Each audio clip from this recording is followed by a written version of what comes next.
Hello, and welcome to this CE program titled The State of the Biosimilars Market in 2021. I will be giving a 50-minute presentation followed by a 10-minute period for questions and answers.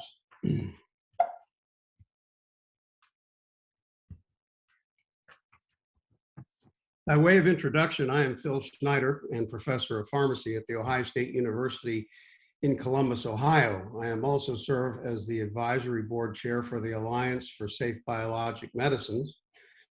And besides having served in a leadership role with the International Pharmaceutical Federation and the American Society of Health System Pharmacists, I was also president of the American Society of Parenteral and Enteral Nutrition.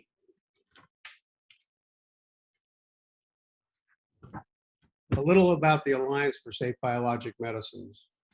It is a growing global network of stakeholders working to keep patient safety at the forefront of biosimilar policy discussions. It consists of these groups of healthcare professionals, patient groups, and the industry, more than 130 organizations. Our steering committee is comprised entirely of patient and physician member organizations.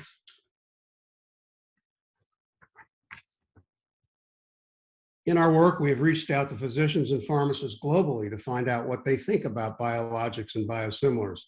I will share the results of some of these surveys in this presentation.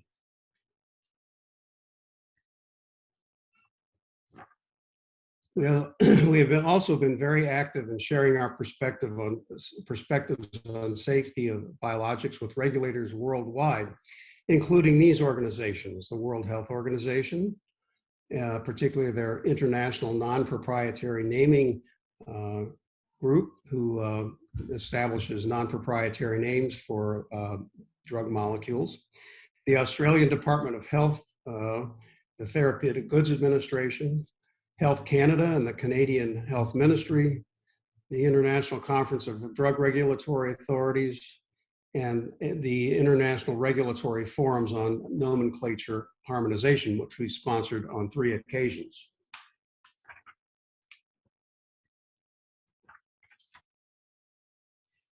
In this presentation, I will try to answer these key questions driving the biosimilars market. First, why is increasing biosimilar uptake important? What factors increase biosimilar uptake? What challenges exist? And how do we address these challenges? First, why is increasing biosimilar uptake important? Like politicians like to say, it's the economy, stupid.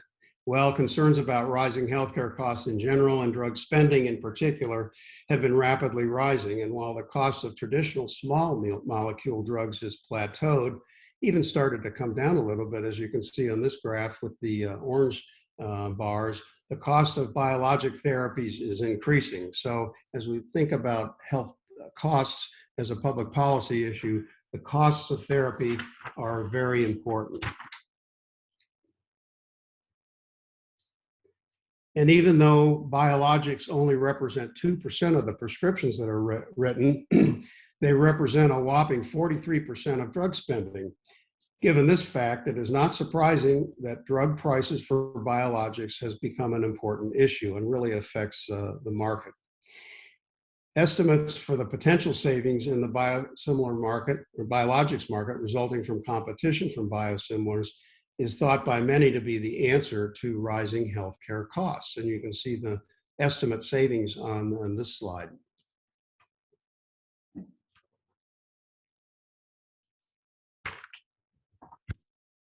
The savings will be realized in a few categories of products for which biologics are used and biosimilars are emerging. And primarily that there are those that are used most widely, such as tumor necrosis factors, such as Enbrel, Humira, Remicade, and monoclonal antibodies used to treat cancer, rituximab, and the insulins that are now considered biologics and for which biosimilars are likely to emerge pretty quickly. Despite the enthusiasm for biosimilars as a way to stem the rising cost of drugs, it is important to note that price discounts for biosimilars compared to reference products are not as big as the price discounts that have been seen with generic versions of brand name drugs. Savings seen with the use of generic versions of small molecule drugs result in discounts of up to 90% compared to the brand name drug. However, discounts for biosimilars compared to their reference products are typically much less, in the neighborhood of 15 to 20%.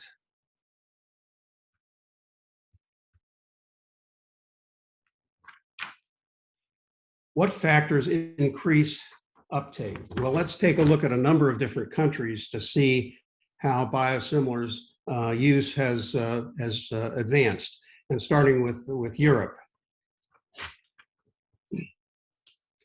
Europe is acknowledged as a leader in the approval and commercialization of biosimilars, and are looked to by others, as we will see in some of the slides that follow, that are interested in speeding the adoption of biosimilars as sort of the leader in this field. And this is being looked at, as we point out, to reduce healthcare costs, particularly those associated with expensive biologic therapies. Europe has been the leader historically in this area, biosimilars market, because they were the first to establish a regulatory framework for biosimilars. And since then, the largest biosimilar market has emerged in Europe because of the time that they've been on the market. And many older biosimilars now have significant market share compared to the reference product in Europe. So is it any wonder that others who have an interest in the success of adopting biosimilars look to Europe as the example?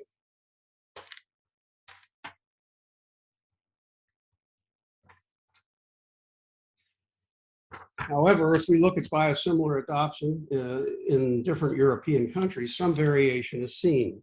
So on this slide, notice the difference in the total biosimilar use in Denmark compared to the UK, Germany, France, Belgium, and Switzerland.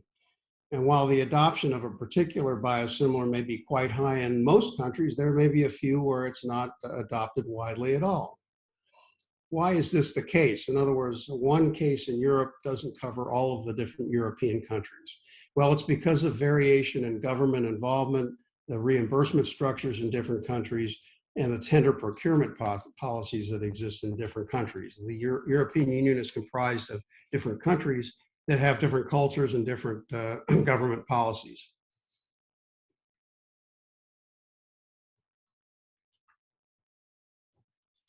Because there is such widespread interest in the EU experience, the European experience, we published a white paper summarizing the results of an analysis of the different approaches that have been used across countries in Europe. The goal of this white paper was to identify principles that can be applied to develop an efficient and sustainable biosimilars market in other countries.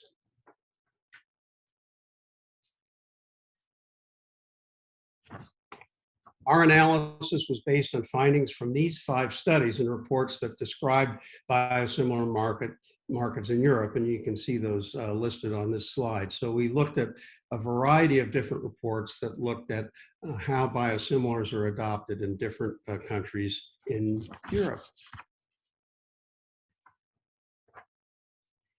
And based on the review of these reports, we identified 3 common must-have principles that have been associated with the success that have been observed in Europe, particularly countries that have widespread biosimilars use. And these principles are the freedom of choice for physicians to choose which biologic is best for their patient. In other words, physician choice is really critical.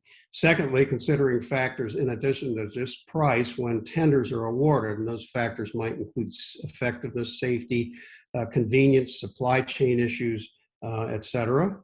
And then thirdly, assuring a level playing field among all manufacturers to foster both innovation, but at the same time, market competition, which in the long term results in new therapies at lower costs.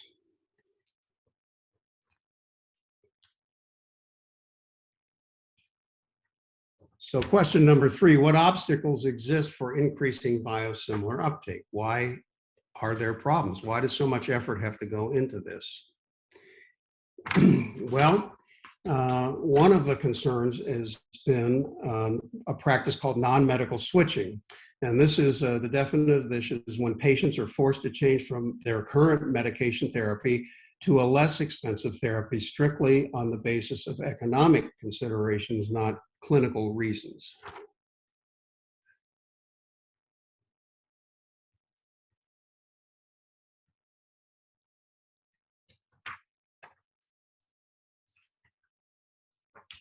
To learn about this issue, we have conducted 2 surveys of physicians in Europe, one in 2013 and one more recently in 2019. ASBM commissioned a web-based survey of physicians who prescribe biologics and received 579 responses.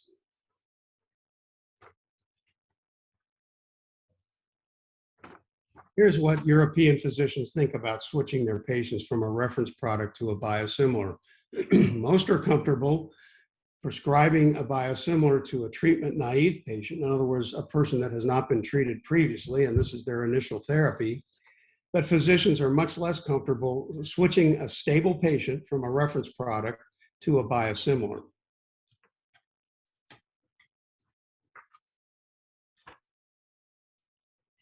When policies mandate switching, in other words, non-medical switching, in other words, they are required to do so by policy rather than the clinical condition of the patient, a strong majority feel that it is critical to be able to prevent this kind of substitution of one drug for another when a prescribing decision is made. In our country, we call that dispense as written.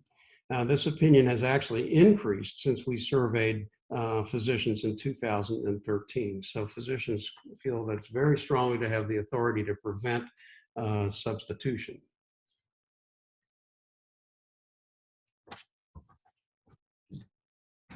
Physicians are not comfortable when a policy is in place that mandates switching from a reference product to a biosimilar when made solely for financial reason and not consideration of effectiveness and safety.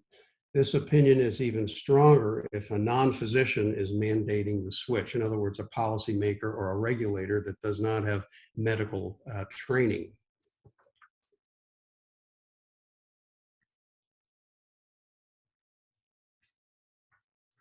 So let's look at another country and the experience in Australia.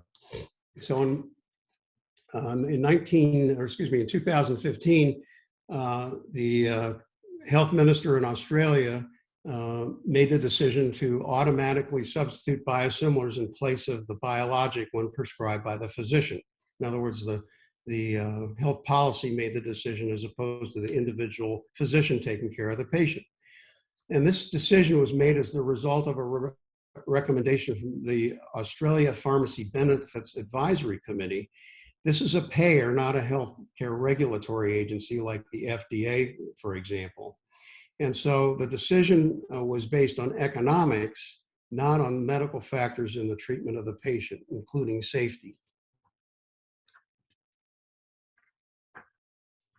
As shown in this slide, physicians in Australia feel very strongly that it's important for them to have the sole authority to decide what biologic is best for their patient. 90% thinks it's very, very important or critical. Physicians believe this should be a scientific decision, not one driven solely by economics. So TGA, or the Therapeutic Goods Administration, is the regulatory agency that's similar to the FDA in our country. And they use science to make regulatory decisions, not economics. You know, the FDA does not consider economics when making their decision. They look strictly at safety and efficacy. So the Benefits Management Group, PBAC, it made the recommendation based on economics and how much money was being spent on healthcare, not on the clinical decisions.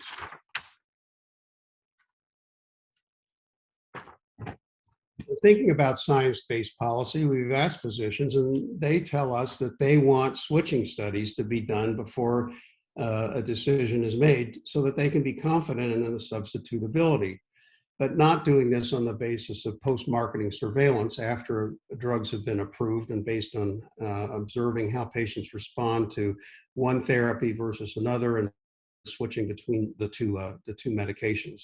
So the great majority, 53%, look at switching studies as being very important, either two-way switches, multiple switches, or one-way switches.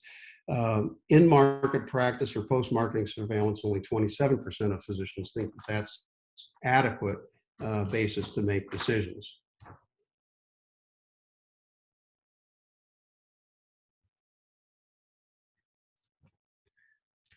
But in addition to pre-approval studies, physicians also want post-marketing surveillance studies. So most physicians want switching studies beforehand, but they do also feel that once a drug has been approved, that robust post-marketing surveillance or pharmacovigilance systems are really important. And this was called for by the Australian Rheumatology Association.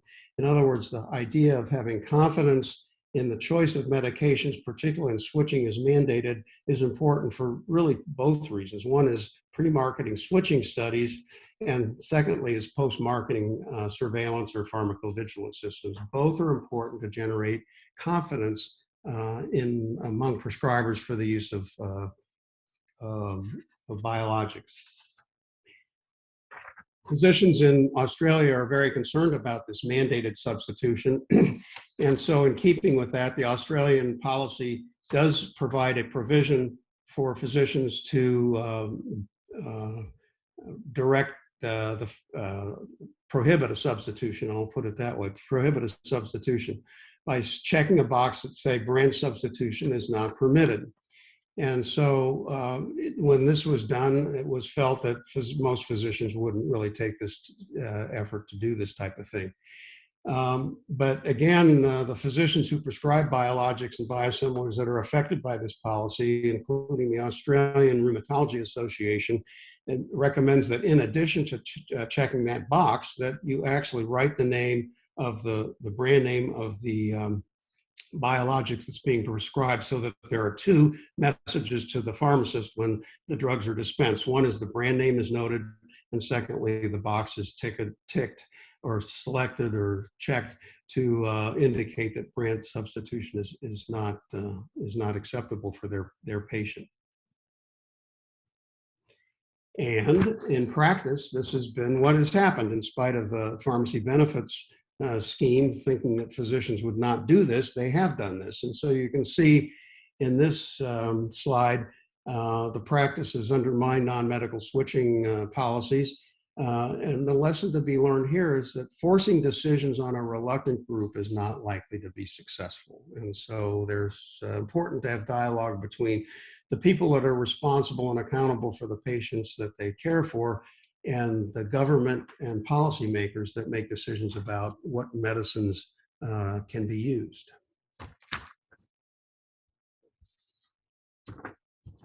More recently, a decision was made to force switching of an oncology biosimilar for the reference product.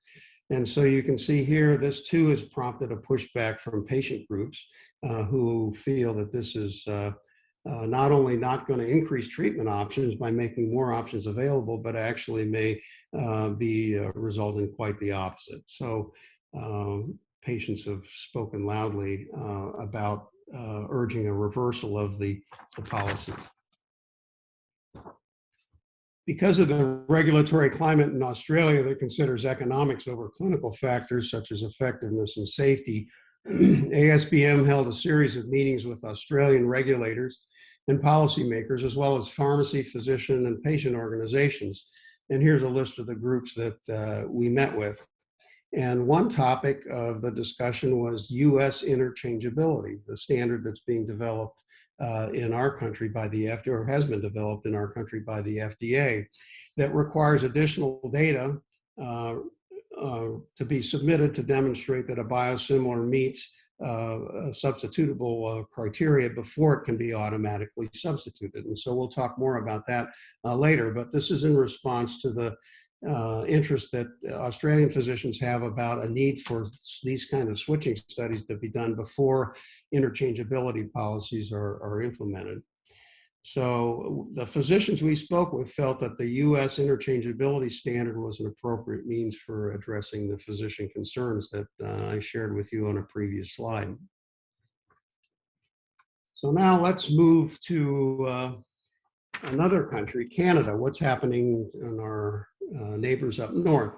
Well, two provinces have implemented non-medical switching policy for biologics and biosimilars, covering a wide array of patient groups and affecting significant populations of patients in those provinces. And as you might expect, as in Australia, the health professionals and patient groups have opposed this kind of forced switching. And you see this with the Canadian Gastroenterology Society and inflammatory bowel disease patient groups who have issued a joint statement opposing forced switching.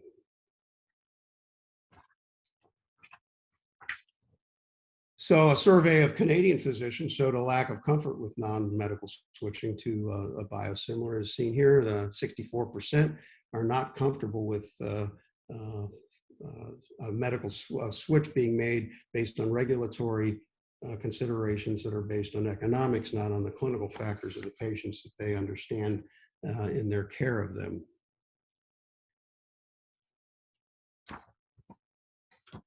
Like their colleagues in Australia, the Canadian physicians also favor switching studies to demonstrate the comparability of biosimilars to the reference products with regard to effectiveness and safety. And you can see here 82% feel that switching studies are needed before substitution policies are implemented and forced upon prescribers and patients.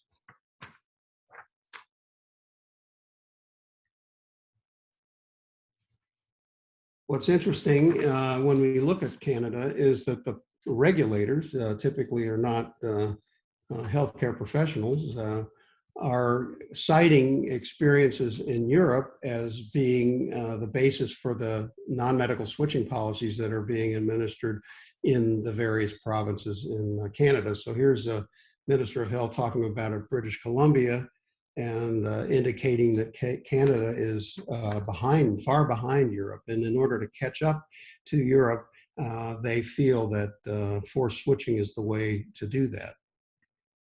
So the implication is they're looking at Canada or Europe as a good example without having regard to some of the considerations that made it biosimilar adoption in the European countries more successful. So when put on the defensive in support of non-medical switching, including criticism of the Canadian gastroenterologists, which is shown here, the success seen in the EU, again, is often offered as support for that policy. And this is in Alberta. So we see both in British Columbia and Alberta, health ministers using Europe as a reason for implementing non-medical switching policy in these two provinces. So things are, momentum is switching in Canada. So here's a third province, New Brunswick, out on the east side of Canada, is implementing a non-medical switching policy. And once again, the success in Europe continues to be cited as the model for their decision to do this in New Brunswick.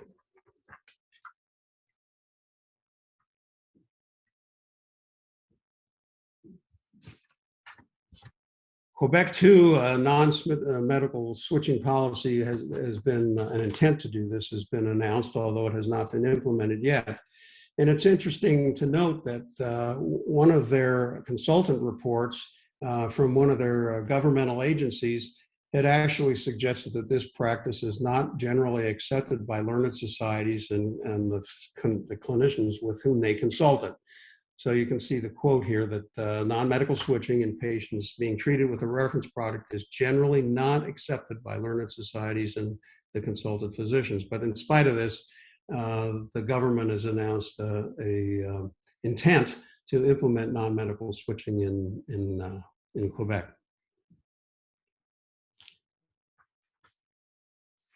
So this has prompted our executive director, Michael Riley, and myself to author a paper titled A Critical Review of Substitution Policy for Biosimilars in Canada.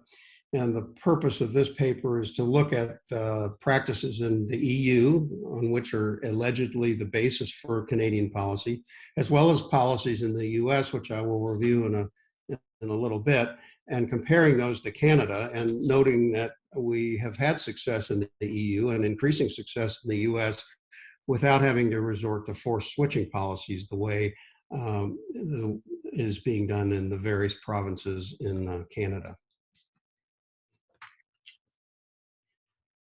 So speaking of the US, what is happening in our country with automatic substitution and concerns that patients and physicians have about this practice? So the case study now is moving to our own environment here in the US.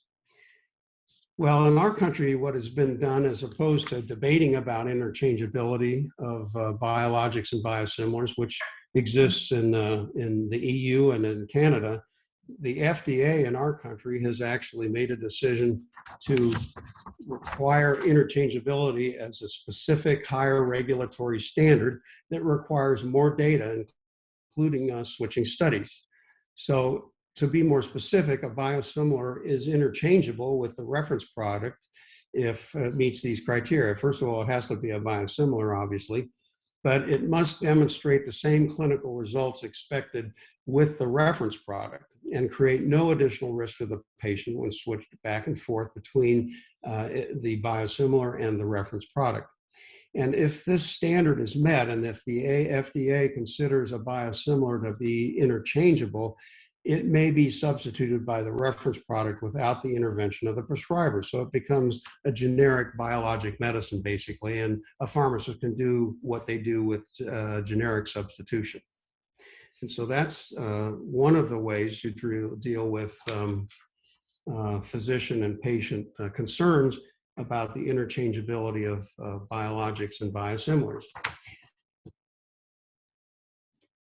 So as you might expect, based on the experience in other countries who have reacted negatively to forced substitution policies, these physician groups in the US have supported the FDA's interchangeable guidelines, because this is something that physicians in other countries that don't have such a requirement have called upon their government to implement. And in our country, we can be proud of the fact that we actually have done this, and physician groups have responded positively to that decision at the FDA. One of the issues that's important, even if a biologic is considered interchangeable and a pharmacist substitutes a biosimilar for a reference product, is the prescriber knowing that a substitution has occurred, even if that occurs after the fact.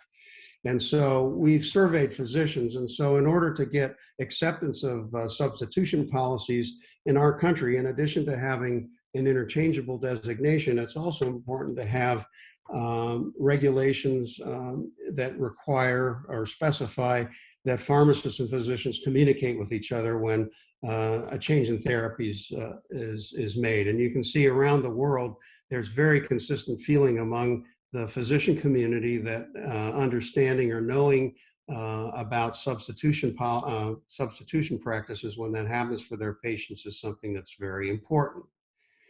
It's also very important in order to stimulate the adoption of biosimilars for a physician to prevent substitution by indicating dispenses written like they do with generic medications in our country. And again, the great majority of physicians in every country feel that they need to have the ultimate responsibility for determining the therapies that their patients receive.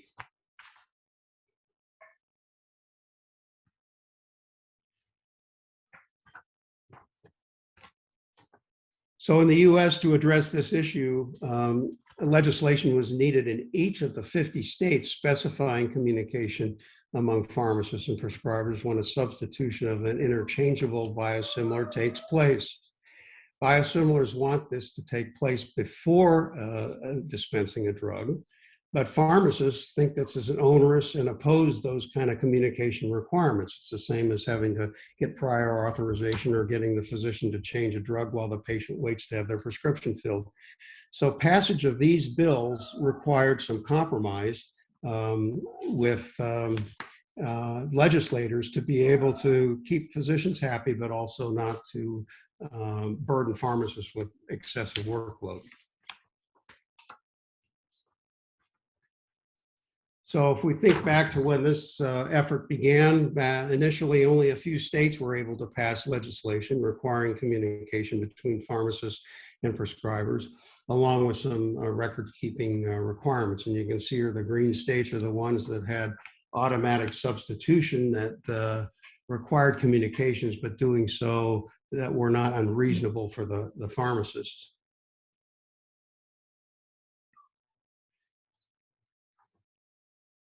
But after 8 years of work, the map looks like this. And Oklahoma became the final state to permit biosimilar substitution without having to contact the physicians in advance. And so this has been a hard earned effort. And without this legislation, since biosimilars are not generic drugs, a pharmacist would have had to call to get the prescription changed before making a substitution.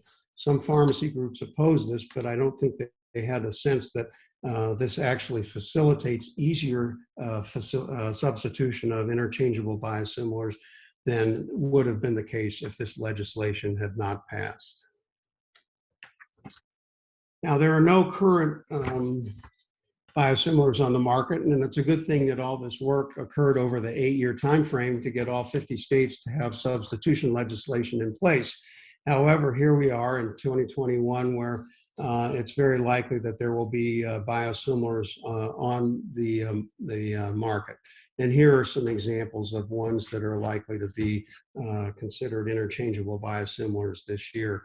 The one that I think is particularly being anticipated because of concerns about affordability is insulin, because of diabetes and the high costs of insulin products. And so insulins are now considered biologics, and biosimilars are now being tested for interchangeability, and that's very likely to be a substitutable biosimilar this year.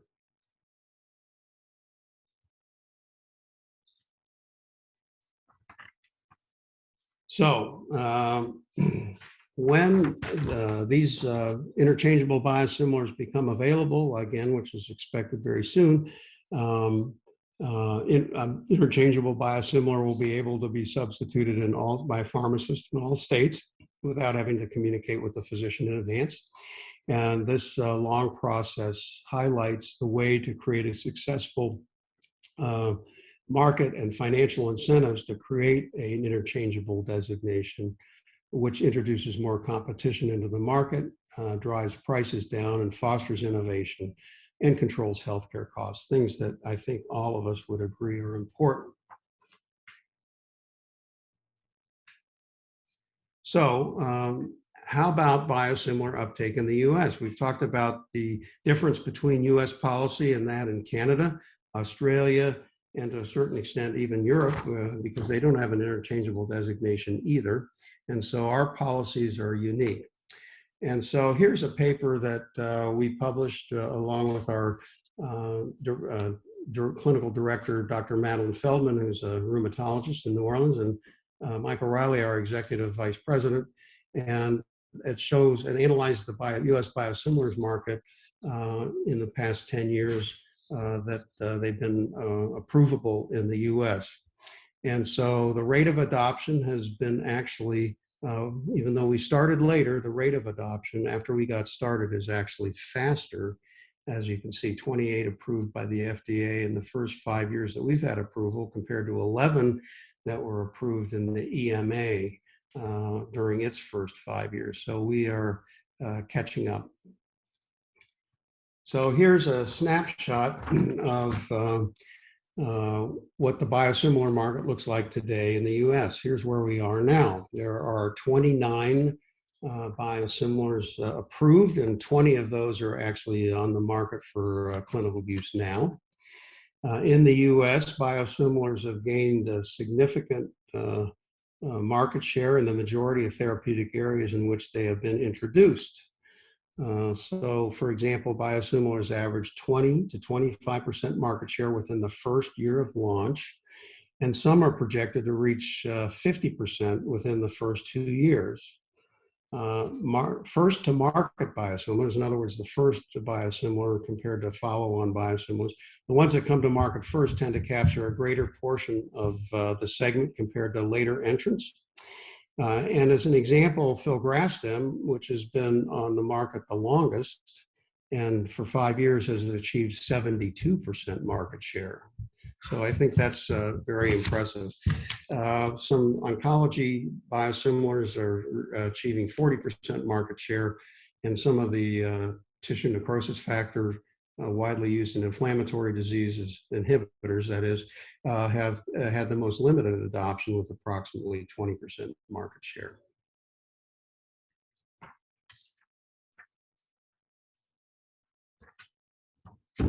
In our work, we have come to the conclusion that the price of a biologic is the most important factor driving the use of biosimilars and their market share.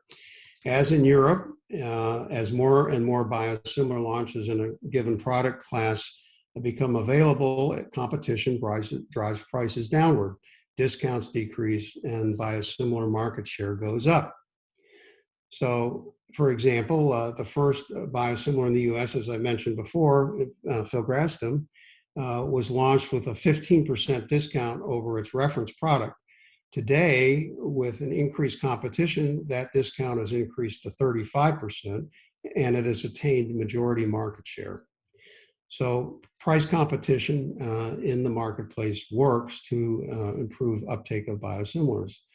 The first US rituximab biosimilar was launched at a 10% discount over the reference product, but in a few months later, a second was launched at a larger discount. So competition with two biosimilars to one reference product increases price competition, and that was a 24% discount to compete in the marketplace.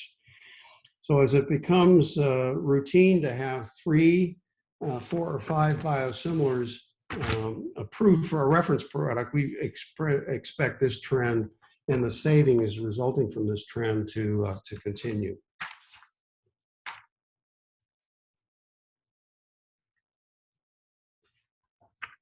Now, biosimilars are covered in 2 parts of the Medicare benefit. Part B, which covers medicines given in the institutional setting, including doctor's offices and infusion clinics, and Part D that pays for outpatient drug therapy, typically that comes from a pharmacy. Most biologics currently are biosimilars that are administered by the IV route and are administered in the hospital and office setting, so they are covered under Medicare Part B. The only biosimilar currently covered under Medicare Part D is filgrastim SNDZ, or Sandoz's version of filgrastim. Several user-administered biosimilars for adalimumab have been FDA approved and are expected to be available after patent protection expires.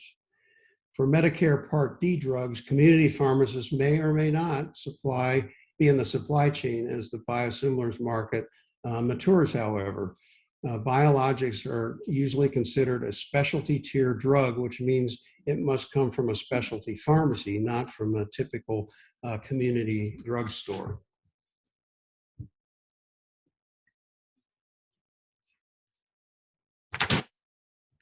One of the controversial ideas to increase biosimilar uptake in the US is paying physicians and patients to switch. One such proposal being considered in Congress is called ASP plus 8%. This proposes to increase the reimbursement rate for biosimilars, effectively giving physicians a 33% bonus to prescribe a biosimilar. This has received pushback from physician and patient advocacy organization who feels it undermines the physician-patient relationship and distorts the treatment decision process. It creates financial incentives to do things that should be based on clinical decisions. Another program by an insurance company, Cigna, pays patients $500 to switch to a biosimilar. This is opposed by the American Medical Association and the American College of Rheumatology, who support legislation to outlaw this practice. So here are the takeaways from our presentation today, and to prompt your thinking about questions that you can ask in the Q&A session that will follow.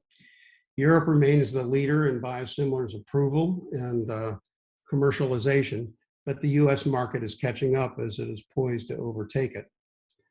Physicians worldwide are confident in biosimilars, but wary of forced switching of stable patients for non-medical, namely cost reasons.